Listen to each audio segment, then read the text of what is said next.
Hello friends, मैं नईम वशिष्ठ और मैं आप सभी का एक बार फिर से स्वागत करता हूं अपने यूट्यूब चैनल पे। दोस्तों, आज की इस वीडियो में डिस्कस करेंगे लाइन बैलेंसिंग क्या होती है। लाइन बैलेंसिंग क्या होती है, इसकी हमें ज़रूरत क्यों होती है, और अगर हमारी लाइन बैलेंसिंग हो गई तो हमें क्या क्या बेनिफिट्स होते हैं। देखो दोस्तों, ये तो एक इंडस्ट्री की बात हो गई। वास्तव में बैलेंसिंग हर जगह ज़रूरी होती है। हमारी डे टू डे लाइफ में भी ज़रूरी होती है, हमारे रिलेशनशिप्स के बीच में बैलेंसिंग बहुत ज़रूरी होती है। इवन आपने 11th 12th क्लास में पढ़ा होगा साइंस में, बैलेंसिंग ऑफ फ्लोट्स। अगर मान लो रिलेशनशिप की बात करें हम, एक गर्म दल का होता है तो दूसरे को नरम दल का बन रहना चाहिए, नहीं तो लड़ाई होती रहेगी। अगर दोनों ही लड़ने वाले हो गए तो नहीं बन पाएगी ना बात। तो बैलेंसिंग ज़रूरी है। अगर एक को गुस्सा आ रहा है तो दूसरा शांत हो जाता है, इसे क्या कहते हैं, बैलेंसिंग कहते हैं। तो ये तो बात होगी हमारी जिंदगी की। अगर हम इंडस्ट्री की बात करें तो बैलेंसिंग क्या होती है, लाइन बैलेंसिंग क्या होती है। लाइन बैलेंसिंग एक प्रोडक्शन स्ट्रेटेजी होती है जिसमें क्या करते हैं हम, ऑपरेटर और मशीन के साइकिल टाइम को बैलेंस करते हैं ताकि जो हम पार्ट प्रोड्यूस कर रहे हैं उसका टेक टाइम और उसका साइकिल टाइम, जो रिक्वायर्ड टेक टाइम है और उस पार्ट को प्रोड्यूस करने के लिए जो साइकिल टाइम हमें रिक्वायर्ड है, वो बराबर हो जाए। तो आप कहोगे ये टेक टाइम क्या है या ये साइकिल टाइम क्या है। तो दोस्तों, साइकिल टाइम, टेक टाइम और लीड टाइम के लिए हमने पहले भी एक वीडियो बनाई थी जिसका लिंक मैंने डिस्क्रिप्शन में दे दिया है। अगर आपको इन चीज़ में कंफ्यूजन है तो आप लिंक में जाके उस वीडियो को दोबारा देख सकते हैं। अभी आज की इस वीडियो में हम लाइन बैलेंसिंग को स्टडी करेंगे। तो आइए एक एग्जाम्पल के थ्रू हम देखते हैं कि लाइन बैलेंसिंग क्या होती है और कैसे करते हैं। मान लो हमारे किसी मैन्युफैक्चरिंग यूनिट में कुछ प्रोसेसेस हैं। मैं प्रोसेस को ABCD कंसिडर करूंगा क्योंकि अलग अलग इंडस्ट्री में अलग अलग प्रोसेस हो सकते हैं, तो आप कंफ्यूज ना हो इसके लिए। तो प्रोसेस है, मान लो इसमें एक मैन पावर लग रही है और इसका production rate 120 nos per hour. Same process B, एक मैन पावर लग रही है, मान लो इसमें 125 नोज पर आवर। सी, एक ही मैन पावर लग रही है, 90 नोज पर आवर। और मान लो डी एक आखिरी प्रोसेस है पैकिंग, जिसमें एक ही मैन पावर लग रही है और 130 नोज पर आवर उसकी रन रेट है। मैंने यहाँ पे पैकिंग क्यों लिखा है, मैंने यहाँ पे पैकिंग इसलिए लिखा है ताकि आप लोग समझ सकें कि इस प्रोसेस के बाद सीधा कस्टमर को जाएगा पार्ट। चलो इसको हम ग्राफिक प्लॉट करते हैं, हम इसको ग्राफिक प्लॉट करते हैं। 120, 125, 190 और 130, ये मेरी एक्स और Y axis, number of units, और ये प्रोसेस।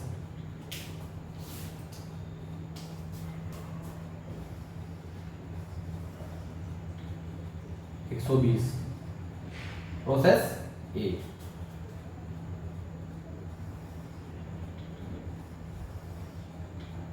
125 प्रोसेस बी,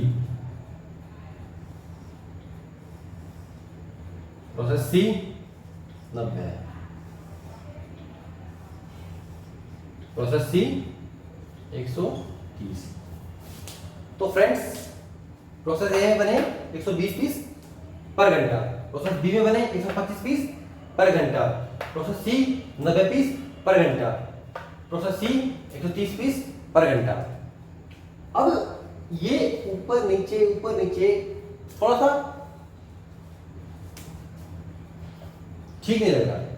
अब मान लो इस प्रोसेस का टाइम जो है ना, टेक टाइम, अगर इस पर्टिकुलर पार्ट के लिए टेक टाइम देखें तो मुझे हर घंटे 120 नोट चाहिए। मान लो मेरी रिक्वायरमेंट है कि मुझे हर घंटे 120 पीस तो चाहिए चाहिए, ये मेरा ट्रैक टाइम है कि एक घंटे में 120 पीस। अच्छा ठीक है, तो जब मैंने इस प्रोसेस को देखा तो मैंने देखा ये okay as per track time, more than okay as per track time, लेकिन ये 120 पीस तो बना सकता है, 25 पीस तो बना सकता है, लेकिन इससे इसको 120 पीस मिलेंगे, इसको जब इससे मिलेंगे पार्ट तभी तो ये पार्ट बना पाएगा। यानी इसकी कैपेसिटी तो 125 पीस की है लेकिन इसकी 120 है, ये एक घंटे में इसको 120 ही पीस देगा। यानी 5 पीस जब तक बनने थे, इसके पास तो 120 है, 25 तो है नहीं, तो 5 पीस बनने में जितना टाइम लेगा ना ये खाली खड़ा रहेगा। ये 90 पीस बना रहा है, मतलब ये इसको अब यहां से 120 मिले तो एक घंटे 120 दे देगा। अब यहां पे से 190 पीस बनाए, मतलब 30 पीस इसके पास एक्स्ट्रा इकट्ठे हो गए। इसके पास इसने इन्वेंटरी इकट्ठी कर दिया है, इसके पास इन्वेंटरी इकट्ठी हो जाएगी। ये हर घंटे 120 देगा, ये हर घंटे में 120 की बना के दे देगा। हालांकि 5 पार्ट के टाइम पे खाली खड़ा रहेगा, ठीक, लेकिन ये इसको इन्वेंटरी बना देगा। क्यों? क्योंकि ये 90 पीस ही बना पा रहा है घंटे में, इसकी स्पीड से 30 पीस कम बना रहा है। ये 130 पीस बना सकता है लेकिन ये इसको सिर्फ 90 पीस दे रहा है। ये बना सकता है सिर्फ 90, दे रहा है सिर्फ 90 पीस। एक घंटे में इसके पास कितने पीस आएंगे? 90। कितने कम रह गए? अब 40 पीस जब तक नहीं आएंगे खड़ा खड़ा वेट करेगा। मतलब 40 पीस को बनने में जितना टाइम भी लेता, एक्चुअल में डी प्रोसेस पैकिंग करने वाला 40 पीस को बनाने में जो टाइम लेता, अब उस टाइम पे खाली खड़ा है। क्यों? उसके पास पार्ट ही नहीं है। क्यों नहीं है? क्योंकि यहां से पार्ट नहीं आ रहे। मतलब ये भी आइडल खड़ा है, इतनी देर आइडल खड़ा है। इस ग्राफ से क्या दिखता है? इस ग्राफ से पता लगता है कि जो मेरा प्रोसेस सी है, जो मेरा प्रोसेस सी है वो मेरा बोटलनेक प्रोसेस है। बोटलनेक प्रोसेस क्या होता है? वो प्रोसेस जहां से हमें प्रोडक्शन को खींचना है, आ नहीं रहा है लेकिन खींचना है। बोटलनेक वर्ड कहां से आया? ये मेरा ढक्कन, ये मेरी बोतल। दोस्तों ड्राइंग थोड़ी मेरी ऐसी है, मैं कोशिश करूंगा थोड़ी अच्छी बना लूं, बट जैसी है वैसी रहेगी दोस्तों। हाँ, तो ये जो बोतल का नेक है, अगर ये पूरी ऐसे होती फिर तो सारा लिक्विड एक साथ ही तो ऊपर उड़े देते हम, लेकिन नेक बना दी। नेक बनाने से क्या हो गया?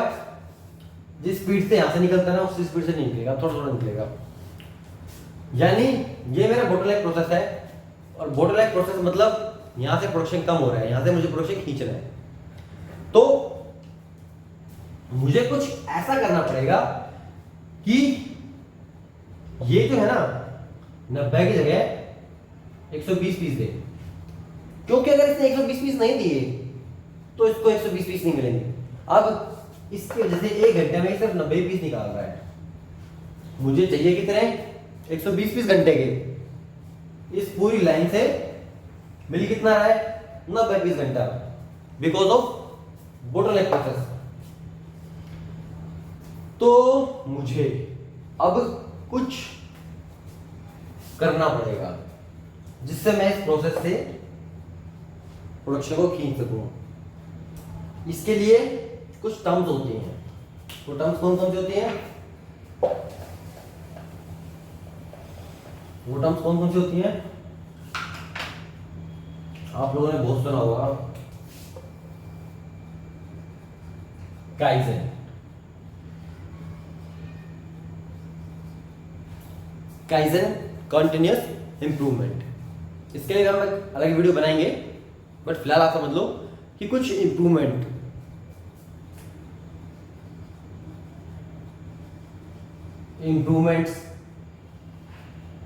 रिसोर्सेज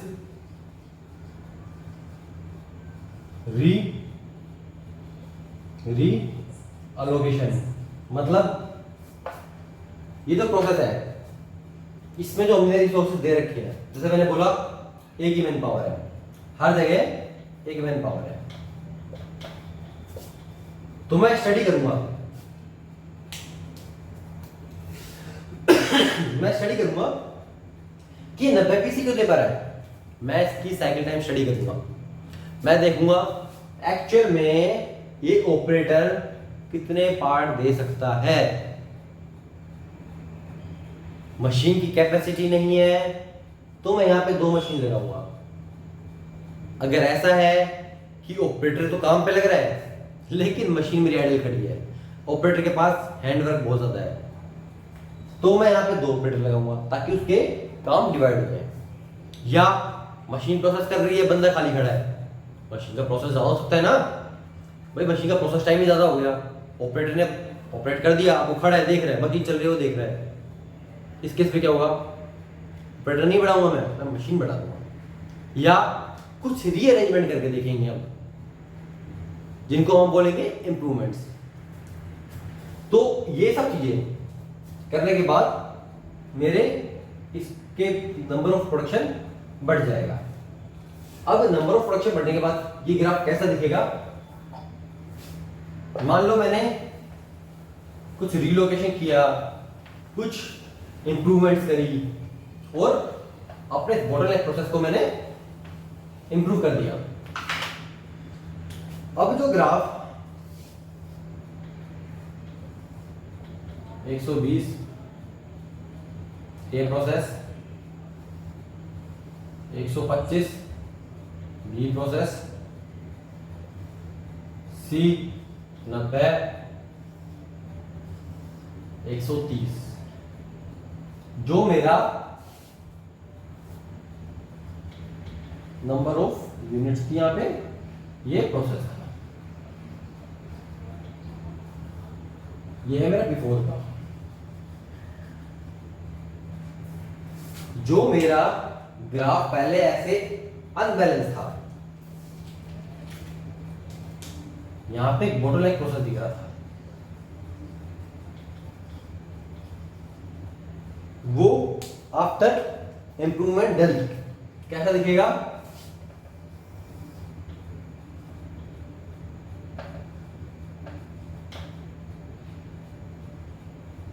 नंबर ऑफ यूनिट्स यहां पे है, process A 120, process B 125, process C 120, D capacity. अब देखो, जब मैं ओवरऑल प्रोडक्शन की बात करूं, यहां मेरे 90 पार्ट निकल रहे हैं, तो भी चाहिए कितने थे मेरे को, 120 पार्ट। लेकिन जब मैंने कुछ इंप्रूवमेंट करी, कुछ काइजन किया, अपने बोटलनेक प्रोसेस को इंप्रूव किया, वट एवर, फैसिलिटी तो लगाई, रिसोर्सेज रिलोकेट किए, मैन पावर वहां पे बढ़ा दी, कुछ भी किया, अब मेरा जो आउटपुट है वो 120 नोड पर आवर हो गया, which is equal to take time. जिस लाइन का साइकिल टाइम टेक टाइम के बराबर होता है, जिस प्रोडक्शन लाइन का साइकिल टाइम एक टेक टाइम के इक्वल होता है, वो एक बैलेंस्ड लाइन मतलब उसको बैलेंस लाइन बोलते हैं, और वही एक अच्छी लाइन बैलेंसिंग कहलाती है। देखो ये बोटलनेक प्रोसेस है, यहाँ पे नहीं है, बराबर बराबर है, तो हमें साइकिल टाइम स्टडी करनी है अपने प्रोसेस की, और देखना है कि मेरा जो प्रोसेस है, जो मेरा प्रोडक्शन हो रहा है, जो मेरा लाइन का प्रोडक्शन हो रहा है, वो मेरे टेक टाइम के इक्वल है या नहीं है, उसका साइकिल टाइम टेक टाइम के इक्वल है या नहीं है। अगर नहीं है तो मुझे साइकिल टाइम स्टडी करने के दौरान ये देखना है कि मेरी नॉन वैल्यू एडेड एक्टिविटीज कौन कौन सी हो रही है, वैल्यू एडेड एक्टिविटीज कौन कौन सी हो रही है। मेरा ऑपरेटर आइडियल है या मेरी मशीन आइडियल है। एक्चुअल में उस प्रोसेस के लिए मेरे ऑपरेटर की कैपेसिटी कितनी है और उसी के साथ उसी के अगेंस्ट मेरी मशीन की कैपेसिटी कितनी है। मेरा ऐसा हो सकता है कि मशीन की कैपेसिटी ऑपरेटर ना निकाल पा रहा हो किसी भी रीजन से, जो कि फाइंड आउट करेंगे हम साइकिल टाइम स्टडी के दौरान। या ऑपरेटर तो एफिशिएंट है, मेरी मशीन की कैपेसिटी नहीं है, मैं कहां से दे दूंगा। देखेंगे ना, वो भी साइकिल टाइम स्टडी के दौरान ही पता लगेगा हमें। और जब हम वो स्टडी करेंगे और रूट कोज पे जाएंगे तो फिर हमें एक ऑब्जेक्टिव मिल जाएगा कि अब हमें कहाँ पे काम करना है, रीलोकेशन पे काम करना है, फैसिलिटीज को बढ़ाना है, मैन पावर बढ़ानी है, ट्रेनिंग देनी है, या नॉन वैल्यू एडेड एक्टिविटीज को खत्म करके हमें प्रोडक्टिविटी बढ़ानी है। लेकिन लास्ट टाइम हमारा क्या रहेगा, लाइन मेरी बैलेंस्ड हो और साइकिल टाइम एटलीस्ट मेरे टेक टाइम पे इक्वल हो। कम होगा बहुत अच्छी बात है, बहुत बढ़िया बात है, लेकिन एटलीस्ट टेक टाइम के इक्वल हो। तो अब हम बात करेंगे कि लाइन बैलेंस करने के बाद हमें क्या क्या बेनिफिट होते हैं। देखो दोस्तों, जब हमारी लाइन बैलेंस नहीं थी तो क्या था, मेरे सी प्रोसेस के पास इन्वेंट्री इकट्ठी होती जाती है अननेसेसरी। अगर मान लो इन्वेंट्री नहीं देगा तो उसको इस हिसाब से काम करना पड़ेगा, और अगर बी प्रोसेस वाला सी की प्रोसेस के हिसाब से काम करेगा तो ये आइडियल खड़ा रहेगा। मतलब या तो यहाँ पे इन्वेंट्री होगी या यहाँ पे आइडियल खड़ा रहेगा, दोनों ही वेस्टेज है। अगर मेरी इन्वेंट्री होती है वो भी वेस्टेज है, और अगर मेरा बंदा आइडियल खड़ा रहता है वो भी वेस्टेज है। तो अगर मैं लाइन को बैलेंस कर देता हूं तो ना मेरा यहाँ पे ज्यादा टाइम ऑपरेटर आइडियल खड़ा है, ना यहाँ पे मेरे इन्वेंट्री इकट्ठी हो रही है। तो इन्वेंट्री को बचाने के लिए, अननेसेसरी वेटिंग को बचाने के लिए मुझे लाइन को बैलेंस करना पड़ता है। इंटरनल और एक्सटर्नल इरेगुलरिटीज ना रहे, इसलिए भी लाइन को बैलेंस करना होता है। दोस्तों, आज का ये टॉपिक हमारा यहीं पे समाप्त होता है। आपको वीडियो कैसी लगी, कोई डाउट तो नहीं है आपको, प्लीज कमेंट सेक्शन में कमेंट करके बताएं। वीडियो को लाइक करें, ज्यादा से ज्यादा शेयर करें और चैनल को सब्सक्राइब करें। Thank you.